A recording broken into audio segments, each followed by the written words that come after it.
St Bartholomew's is the oldest surviving church in the Meltham area and a place of worship for hundreds of years. An original church building called St Bartholomew's was first consecrated in 1651, but that's not the building before us, and there was undoubtedly other types of Christian worship in the village even before this building was built, but there is none recorded that we can identify. Without a church or chapel, villagers would be expected to make the journey to All Hallows Church in Almondbury, and the parish stretched from Thornton Lodge to Home and from Meltham to Marsden, providing for literally dozens of villages and going as far as Home, Lockwood and Linthwaite.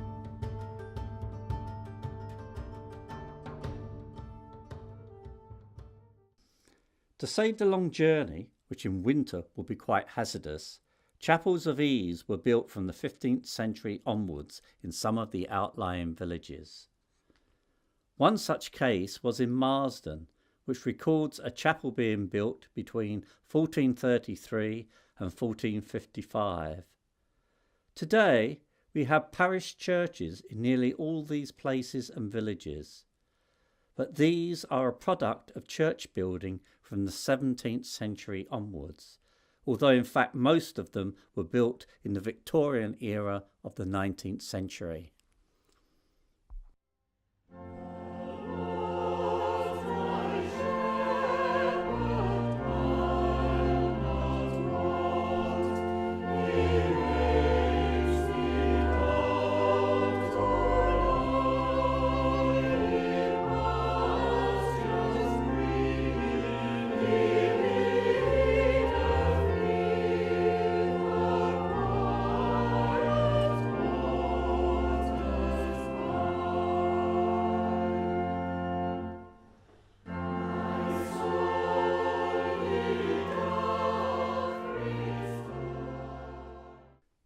St Bartholomew's in Meltham is earlier than this 19th century date. It is perhaps one of the oldest of the new parish churches.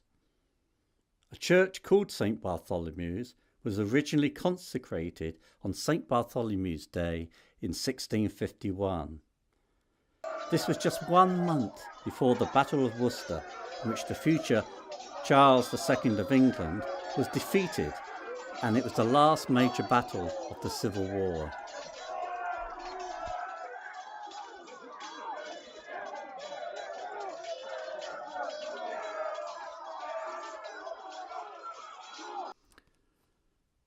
St Bartholomew's is said to be one of the few churches to have been consecrated during the Commonwealth period of the Civil War, when England was ruled by Parliament with Cromwell as Lord Protector. When first built, the Meltham Church, like Marsden, was also a chapel of ease. What the church looked like, we do not know, but it is likely to have been something like this 14th century church near the town of Haltwhistle in Northumberland. With a chapel of ease, the local inhabitants would no longer have to make the arduous journey to the parish church of All Hallows in Almondbury. We might stop to ponder what Meltham was like during this time.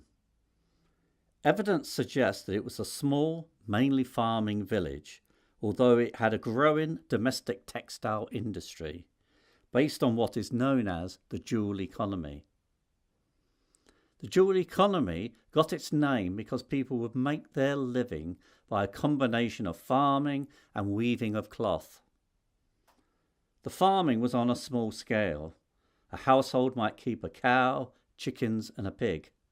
Essentially, farms were merely small holdings to provide food for the family. At the same time, the family would make a living weaving cloth in their own homes. The washing, the carding, the spinning of the wool being done by the wife and child. The men, meanwhile, would work on the hand loom to weave the cloth. The textile industry would steadily grow over the next 200 years, turning Meltham and many other Pennine villages into a bustling industrial towns of the Victorian era. There is little that remains of the original 1651 church. The church we see before us today was built a century later in 1786. This initial building was then further added to in the 19th century. There are, however, a few items which are reminders of the original 17th century church.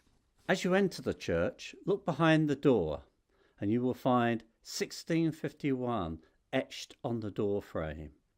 This is in fact a lintel stone from the original church placed there by the builders when the new church was built.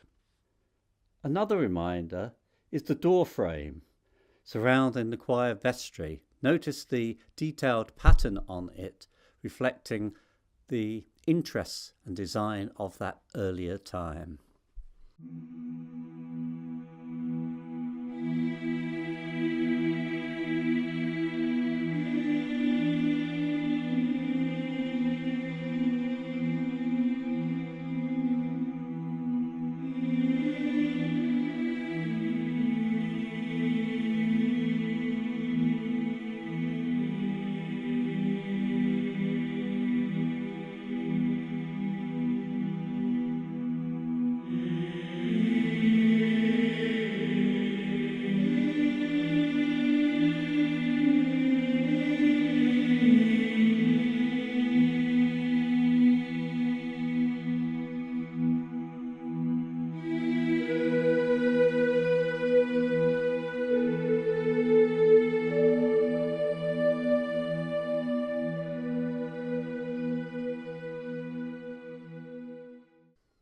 The practice of Holy Communion denotes the continuity of the Church of England with that of the Church of Rome.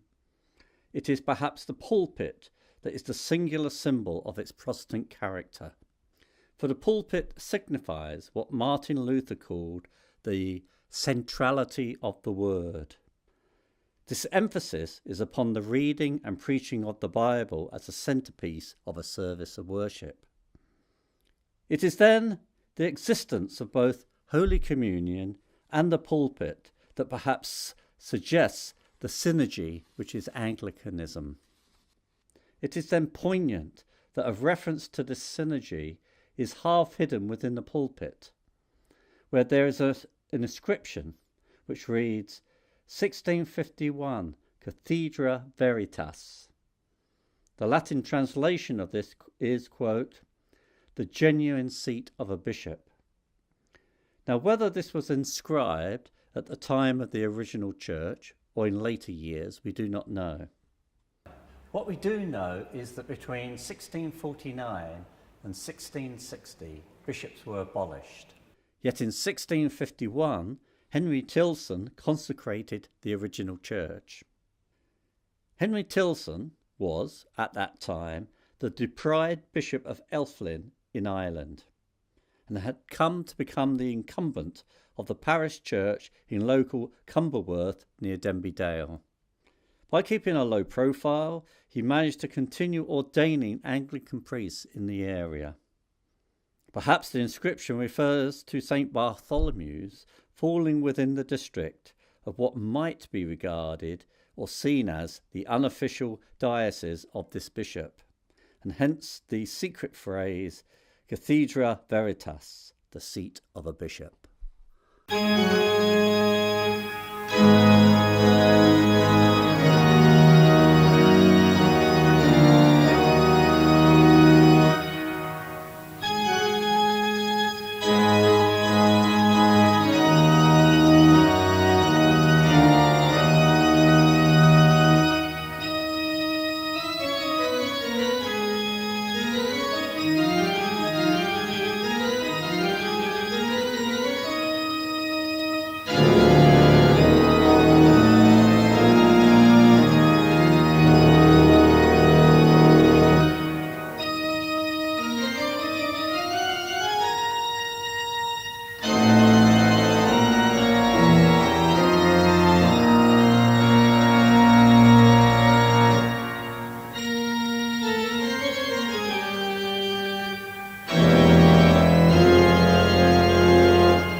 Perhaps the most important and influential change in the 17th century was the commissioning and publication of the King James Bible. First published in 1611, it can perhaps be cited as the most influential book in the shaping of the English language and upon our views of the message of the Bible itself. This version of the Bible effectively supplanted the Latin Vulgate, itself translated by St. Jerome in 382, 1,300 years earlier. The King James Bible became the standard version of Scripture for the English-speaking peoples and for scholarship up to the 20th century. By the beginning of the 19th century, this version of the Bible had become the most widely printed book in history.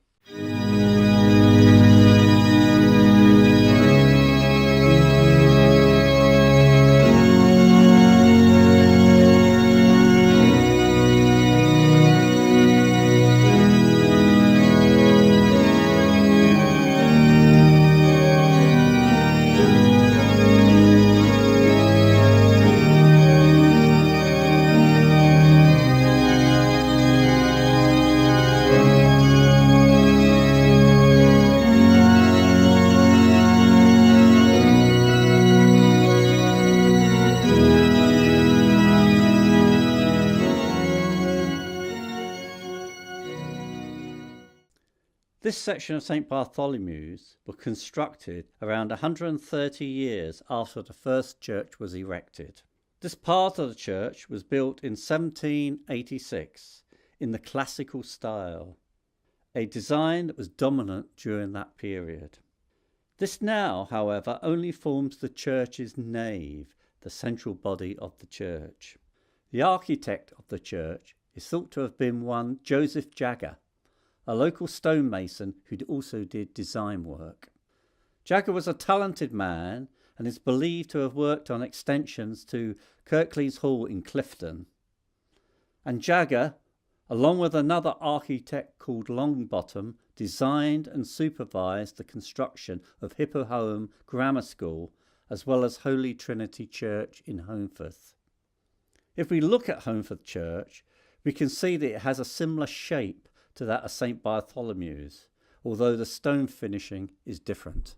Holy Trinity Church is a 4-square building with an arched vault at the east end and galleries all around.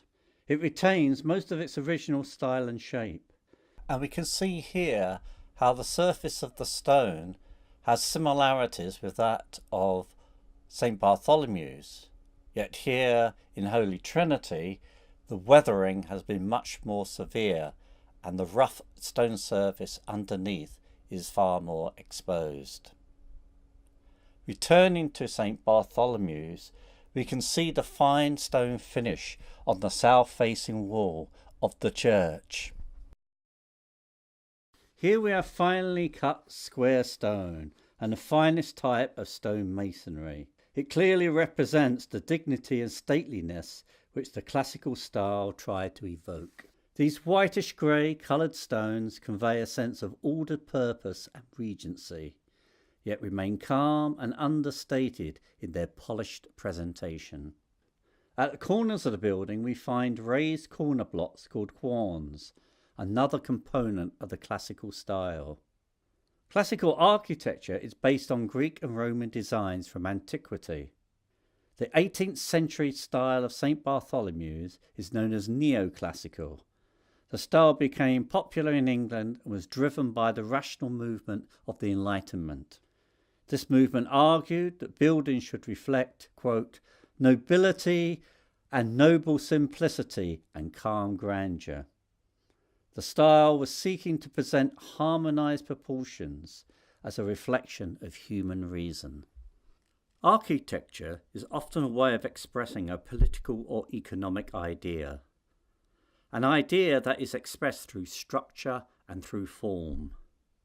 It was then the growth of the British Overseas Empire during the 18th century and the growth of the textile industry that led to the increase in wealth in the local area.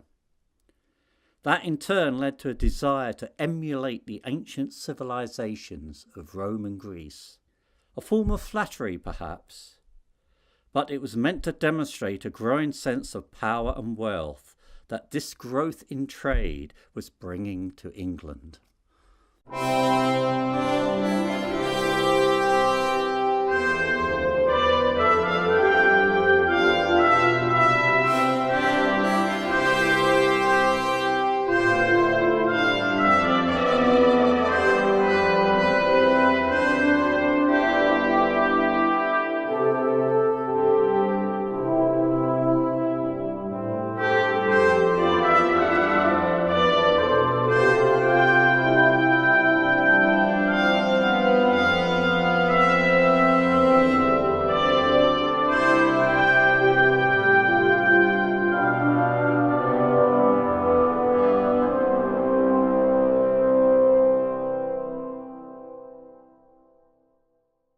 The church in Meltham then shared in this cultural shift, with local builders emulating the more fashionable trends coming from London.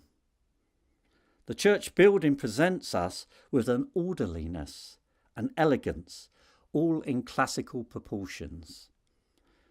This can now most readily be seen when we view the church from its south-facing wall, what we today regard as the front of the church. In the neoclassical style, the door frames and the ground floor windows have architraves. These are the lintels that rest on the top of the columns that form the side of the windows. Pole-venated friezes, that is the convex strips across the top, are also of a classical style. The original building has 6 bays and is 2 stories in height. As we look up here, we can see the 6 windows at the top, 4 at the bottom with 2 doors. The original north wall would have had a similar window and door setup, but this has now been removed when the transept was built.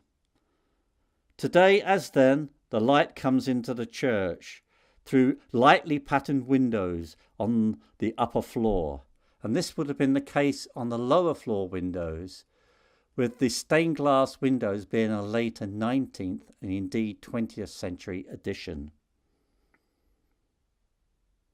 All the original windows would have been of this type of clear glass, perhaps with the light pattern on that we can see today.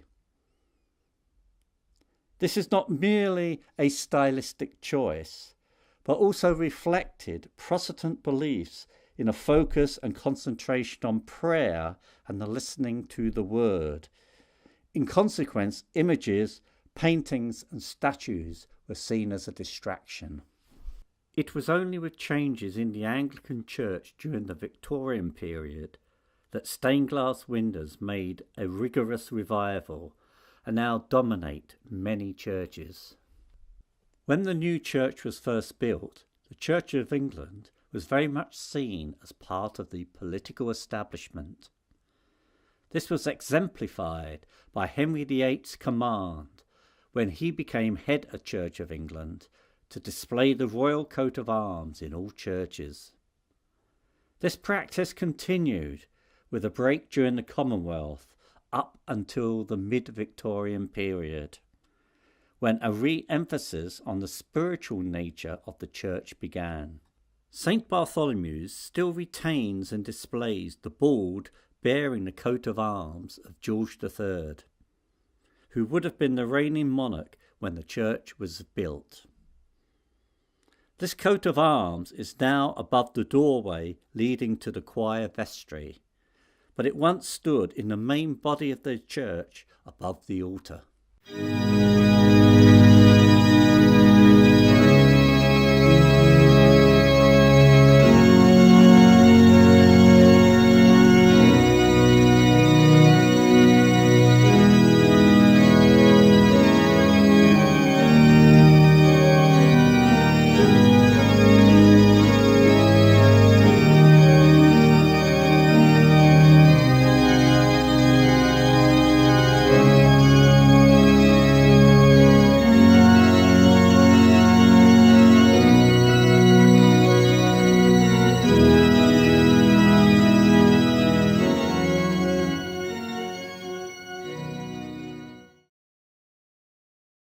If the nave illustrates the shape of the church at the end of the 18th century, 3 further changes were made that gives us the church that we have today.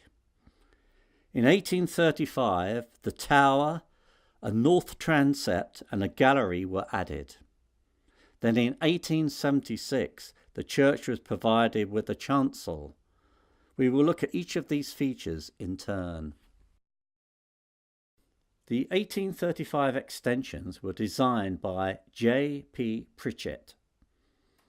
Having a transept on only one side, St. Bartholomew's does not follow the more usual pattern of a transept on both the north and the south sides of the church, which then tends to give the apparent shape of a cross. We should note that there is no intended relationship to the symbol of a crucifix. Rather, the similarity of the shape is merely coincidental.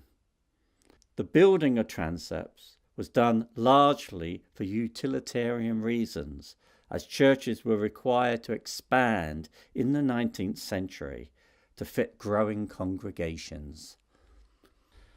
What then of the people of Meltham during these years when the church was built in the last decades of the 18th century and then extended through the 19th century? When the first part of the church was built in 1786, Meltham still remained a small village with perhaps only a dozen houses, but serving as a centre for outlying farms and settlements. The growth from a village to a small town of some 4,000 plus people was the work of the 19th century and the Industrial Revolution of the building of mills and foundries. Although the 18th century had brought increasing prosperity to Meltham, as the textile trade grew, a much greater change was awaiting the village as the 18th century drew to a close. England, and indeed the world, was standing on the edge of a great precipice. The Industrial Revolution would bring in a dramatic change. It would both destroy and it would create. There would be much darkness and pain, but also material prosperity. The old England would be left behind. William Blake puts this change into words. And did those feet in ancient time walk upon England's mountains green? And was the holy Lamb of God on England's pleasant pastures seen? And did the countenance divine shine forth upon our clouded hills? And was Jerusalem builded here among these dark satanic mills? Bring me my bow of burning gold, bring me my arrows of desire, bring me my spear, O clouds unfold, bring me my chariot of fire. I will not cease from mental fight, nor shall my sword sleep in my hand, till we have built Jerusalem in England's green and pleasant land.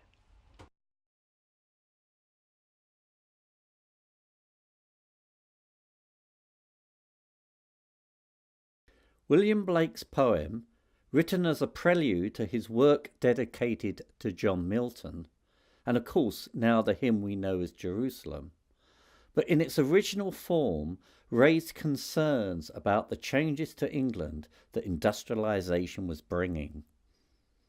Blake looked forward to a better tomorrow, but only we can judge how things have worked out.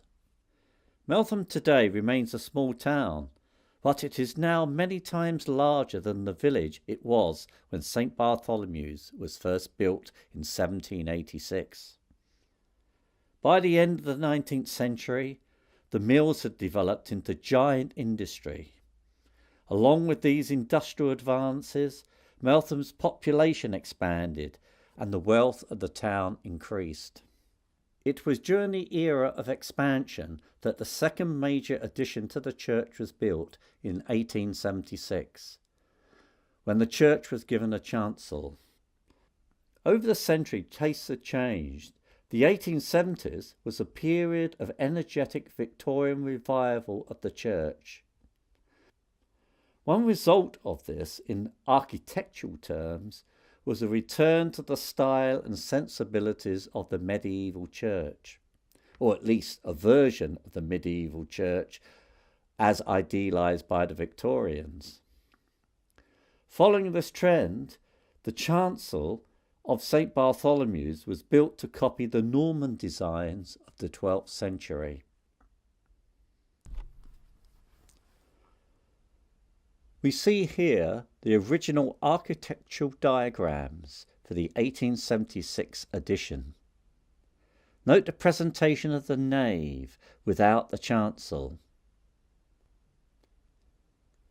Here is an overall plan of the church, with the new chancel installed, and the rearrangement of the pews and the installation of the choir stalls. Notice the font at the rear of the church, and that there are two active and used porch entrances on the south side, which of course only one is used today. Here we have diagrams of the chancel itself. Note the rounded Norman-style arches.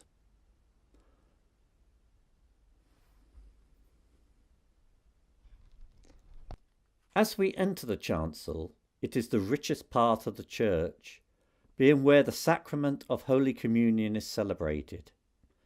We see the choir stalls, and at the centre the high altar. Notice the rounded arched windows, emulating the arches and windows of the Norman period. Examples of original Norman arches from other churches and buildings give us a flavour of the style that was copied. Returning to our Victorian modelling of the Norman style, we can see that for St Bartholomew's, the rounded arches were copied on both the main entrance to the chancel and on the chancel windows. From the outside, the east-facing window of the chancel has 3 single windows with colonnettes and a broad foliated capitals. Inside we can see these windows, stained glass over the altar, offering purpose to the space and in its intended mood of reverence that draws upon the veneration of ancient times.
The existence of the chancel allowed the altar to be moved into this new space.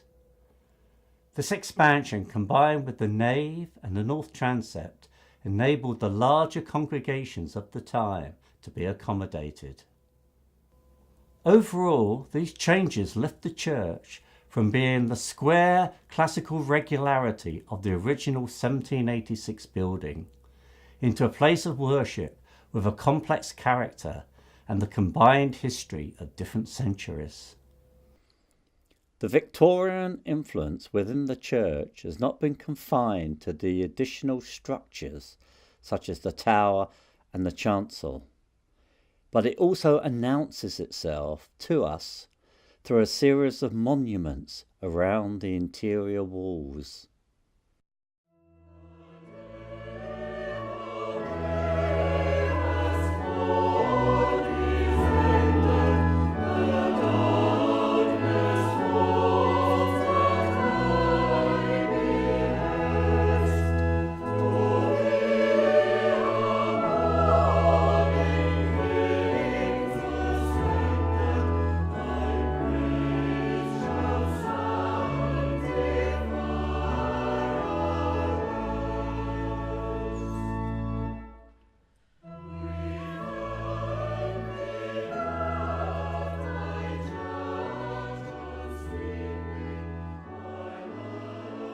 The past speaks to us through their words, memorials in letters, carved in stone, a Victorian piety fixed in time. As the 19th century gave way to the 20th, the major change to St. Bartholomew's Church came from tragedy and loss. Following the 1914-18 World War, a monument was erected on the outside of the south-facing wall of the church. Michael Nolan, who has recently written and published a book to remember the 100th anniversary of the outbreak of the war, takes up this story. At the beginning of the war, the prayers were different from the ones in the middle of the war and the ones towards the end of the war. At the beginning of the war, there was an element of perhaps triumphalism, in the sense that, you know, God is on our side. We need to pray to God to ensure that we're going to get victory, and the victory will come soon. This is the victory we deserve because God is on our side. During the war, there was a whole series of prayers for those missing in action, those captured, those who had died, and a whole series of exercises in the church for raising bandages, socks, mufflers, all sorts of things to send out to the troops. Christmas cards, you know, the church regularly organises and sent Christmas cards out to the front. But towards the end of the war, the nature of the prayers that were recorded in the parish magazine differed, and the tone was more, when will this thing end? You know, a prayer for the thing to end. A weariness was very, very apparent in the prayers at the end. But the church played, I think, a central role in reflecting the concerns and doing something about the concerns of local villages. The war to end wars was not to be, and conflict and death continued through the 20th century and now into our own.